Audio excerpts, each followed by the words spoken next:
चलिए स्टूडेंट्स, तो question number 4 करते हैं अपनी 3.1 एक्सरसाइज का। तो ये क्वेश्चन नंबर 1 और क्वेश्चन नंबर 3 का मिश्रण क्वेश्चन है, ठीक है। कह रहा है which of the following pair of linear equation are consistent inconsistent. तो कैसे चेक करते हैं कंसिस्टेंट इनकंसिस्टेंट? मैंने बताया था आपको लॉजिक। जिस भी केस में आपको सोल्यूशन मिलेगा, जिस भी केस में आपको सोल्यूशन मिलेगा, यानी कि यूनिक सोल्यूशन या इन्फिनाइट मिलेगा। यूनिक या इन्फिनाइट मतलब यूनिक मतलब एक सोल्यूशन मिलेगा, इन्फिनाइट मतलब बहुत सारे सोल्यूशन मिलेंगे, तो क्या कहेंगे? कंसिस्टेंट। और जिसमें आपको कोई भी सोल्यूशन नहीं मिलता, यानी कि पैरेलल लाइंस, यानी कि नो सोल्यूशन, उसको आप बोलते हो इनकंसिस्टेंट। तो कह रहे हैं कि पहले चेक करो कंसिस्टेंट है या इनकंसिस्टेंट, फिर ये भी बताओ कि कंसिस्टेंट है। अगर कंसिस्टेंट है तो उसका सोल्यूशन भी बताओ ग्राफिकली। ओहो, ग्राफ भी बनाना पड़ेगा, कोई बात नहीं, चलो करते हैं स्टार्ट। ठीक है, सबसे पहले हमें चेक करना पड़ेगा कंसिस्टेंट है कि नहीं है। तो सोल्यूशन करते हैं हम इसका। x plus Y is equals to 5 और ये है। तो आपको पता है कि पहले आपको चेक करना पड़ता है a1/a2। a1 क्या होता है? x के साथ जो नंबर है, यानी कि 1, कुछ भी नहीं है तो 1 मानोगे। x के साथ कुछ जो नंबर है वो 2।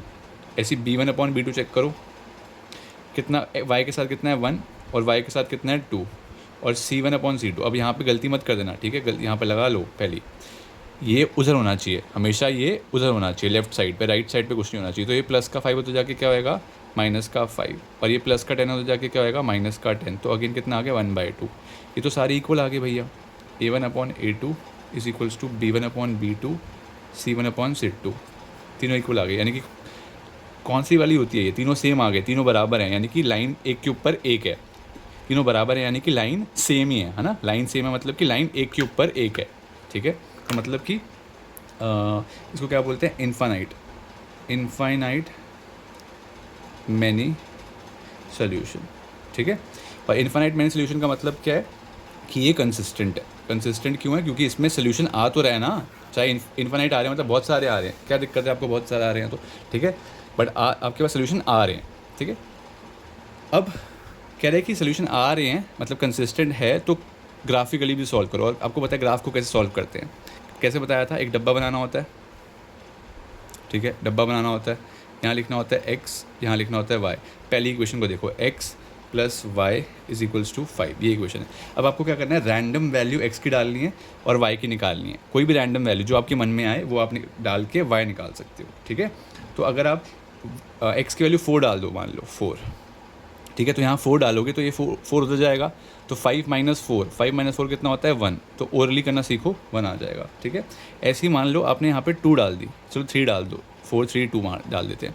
अगर यहाँ पे 3 डाला, 3, ये 3 उधर लेके जाओगे, 5 माइनस 3 कितना होता है? 2, यहाँ 2 लिख दो।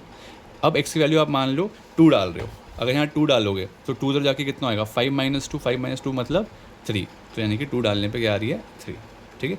ये आपने इस x प्लस 5 की बना दी। अगर आपको नहीं समझ आ रही तो आप डाल के भी देख सकते हो। जैसे मैं एग्जांपल दे दूँ, जैसे 4 डाल के दिखाऊँ आपको, तो 4 plus Y is equals to 5, Y is equals to 5 minus 4, Y is equals to 1। तो यही तो कर रहे हैं हम, और क्या कर रहे हैं? जब मैंने x की वैल्यू क्या डाली थी? 4 डाली थी, तो y की वैल्यू क्या आ रही थी? 1 आ रही है, ठीक है। ये तो मैंने अभी एक निकाली है, एक दूसरी भी करनी पड़ेगी। तो आप करिए, यहाँ पे लिखिए 2x plus 2y is equals to 10। अगर इसको सॉल्व करना चाहो पहले, मतलब अगर y यहाँ से y की वैल्यू निकालना चाहो तो निकाल सकते हो। कैसे? इसको उधर भेज दो, तो क्या आएगा? 2y is equals to 10 minus 2x। y की वैल्यू क्या आएगी? 10 माइनस 2x अपॉन में 2, ठीक है। चाहे तो आप इस इक्वेशन को, इसमें से 2 कॉमन भी ले सकते हो। कॉमन ले लोगे तो ये सेम बन जाएगी, क्योंकि ये वैसी पैरेलल लाइन वो है ना, इन्फिनाइट सोल्यूशन है।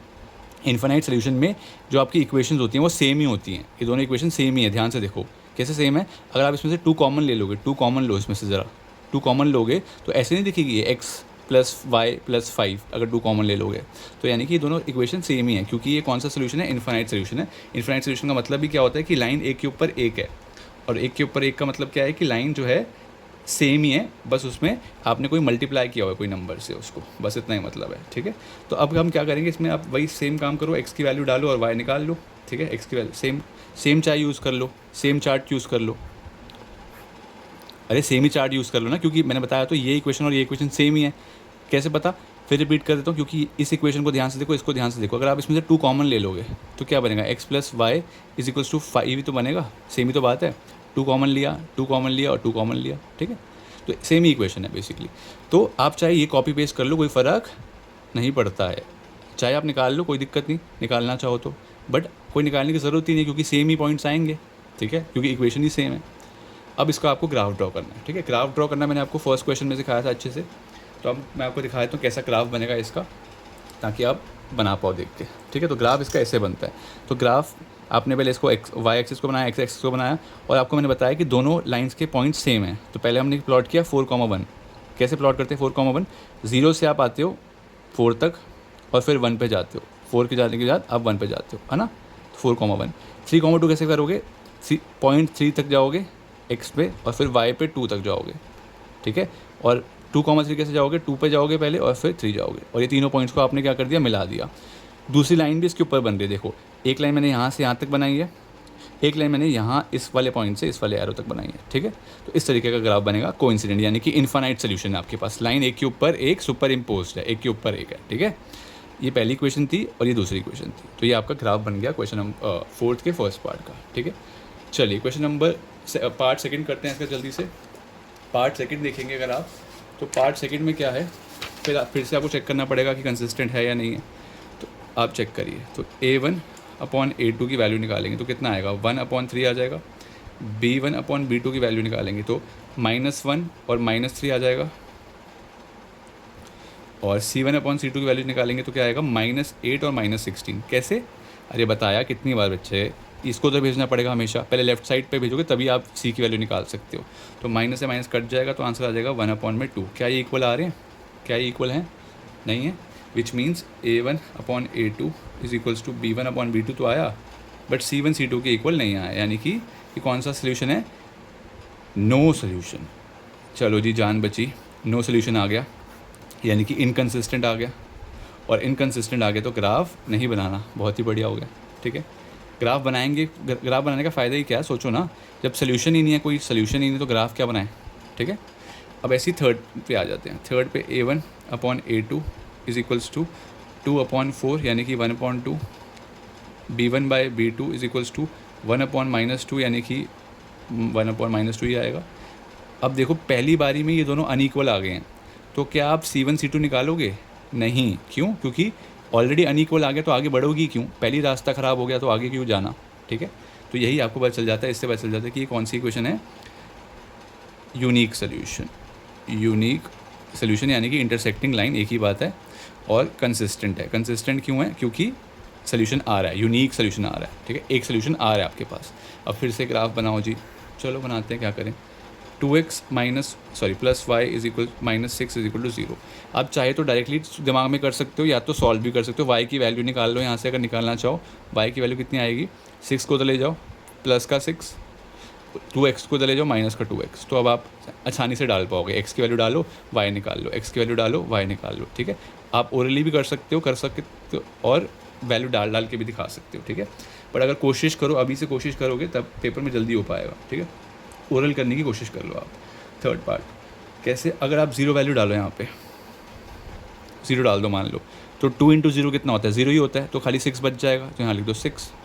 अगर आप वैल्यू इसकी 1 डाल दो 0 के बाद, तो 2 × 1 कितना होता है? 2। 6 - 2 कितना होता है? 4। मस्त। अब 2 डाल दो, 2 × 2 = 4, 6 - 4, 2 डाली, 2 × 2 = 4, 6 - 4 कितना होता है? 2। तो पहला इक्वेशन सॉल्व हो गया। दूसरा क्या था? ये था गंदा सा, 4x - 2y - 4 is equals to 0 sorry. अब इसमें आप चाहे तो 2 कॉमन लेके इसको छोटा भी कर सकते हो, इक्वेशन को 2 कॉमन लेके इस इक्वेशन को छोटा कर सकते हो। तो 2x - y - 2 क्या किया? अरे 2 कॉमन ले लिया। 2 के टेबल में 4 कब आता है? 2 पे आता है।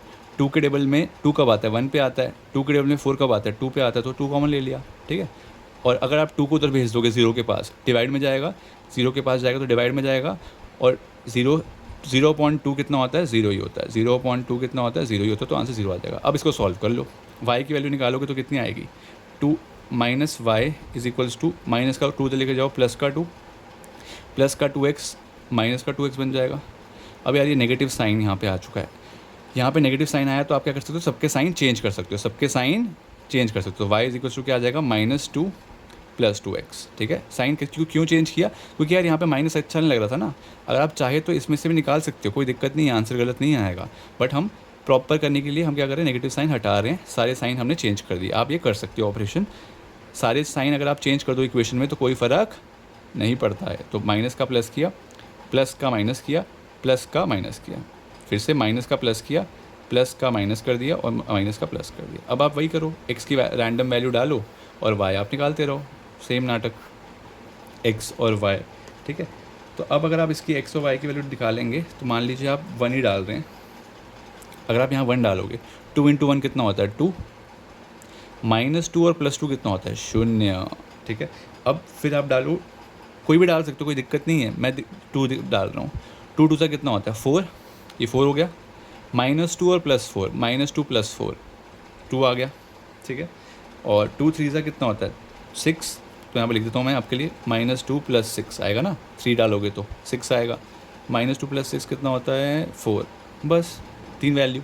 तो ये भी 3 वैल्यू आपके पास आ गई, ये भी आ गई। अब आप इसको ग्राफ पर इजीली प्लॉट कर सकते हो, ठीक है। जैसे ग्राफ पे प्लॉट करोगे तो आपको कौन सी लाइन मिलेगी, यूनिक सोल्यूशन है। यूनिक सोल्यूशन है मतलब कौन सी लाइन मिलेंगी, इंटरसेक्टिंग लाइन्स मिलेंगी, ठीक है। ग्राफ देख लेते हैं इसका कैसा बनेगा, ठीक है। तो ग्राफ इसका ऐसे इस तरीके से कुछ बनेगा। तो आप देख रहे हैं कि पहली लाइन आपने बनाई, पहली लाइन आपने कौन सी बना दी, ये वाली 3, कौन कौन से पॉइंट आए थे याद करो, 1, 0 आया था एक, ठीक है। एक आया था 2, 2, एक आया था 3, 4, ठीक है। 1, 0, 1, 0, 2, 2, 3, 4। तो आपने ये वाली लाइन ड्रॉ कर दी यहाँ पे, ठीक है। ये वाला पॉइंट बनाया 1, 0, ये 2, 2, ये 3, 4, इसको ज्वाइन कर दिया स्ट्रेट लाइन से। अगली वाले पॉइंट्स लिए आपने, 2, 2 था एक पॉइंट, 1, 4 था और 0, 6 था, आपने इसको ऐसे बना दिया, ठीक है। ज्वाइन कर दी तीनों पॉइंट्स को, ये वाला पॉइंट, ये वाला पॉइंट ज्वाइन कर दिया, ठीक है। 3 पॉइंट्स आपने ज्वाइन कर दिए, क्लियर। अब बीच में कहाँ मिल रही है लाइन आपकी, 2, 2 पे मिल रही है। ग्राफ अगर आप सही से बनाओगे तो 2, 2 पे मिल रही है, तो यानी कि आपका सोल्यूशन कितना आ गया, इसका आंसर कितना आ गया 2, 2, तो इसका आंसर कितना आ गया 2, 2, ठीक है।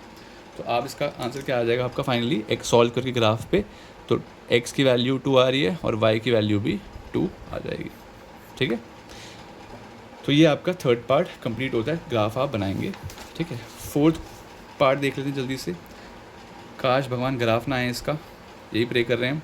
2/4 कितना आ जाएगा 1/2, b1/b2 की वैल्यू कितनी है -2/-4, यानी कि कट के 1/2, और c1/c2 -2 और -5 कट के 2/5। शुक्र है रब्बा नहीं आया, ठीक है। तो क्या हो गया, ये कौन सा हो गया, ये a1/a2 इक्वल आया b1/b2 के, बट c1 c2 नहीं आया। तो यानी कि ये पैरेलल लाइन होगी, नो सोल्यूशन। पैरेलल लाइन यानी कि नो सोल्यूशन, ठीक है, यानी कि इनकंसिस्टेंट। तो यानी कि इसका आपको ग्राफ नहीं बनाना पड़ेगा, ख़त्म। तो ये क्वेश्चन नंबर 4 हमारा कंप्लीट होता है, ठीक है। Okay, bye bye.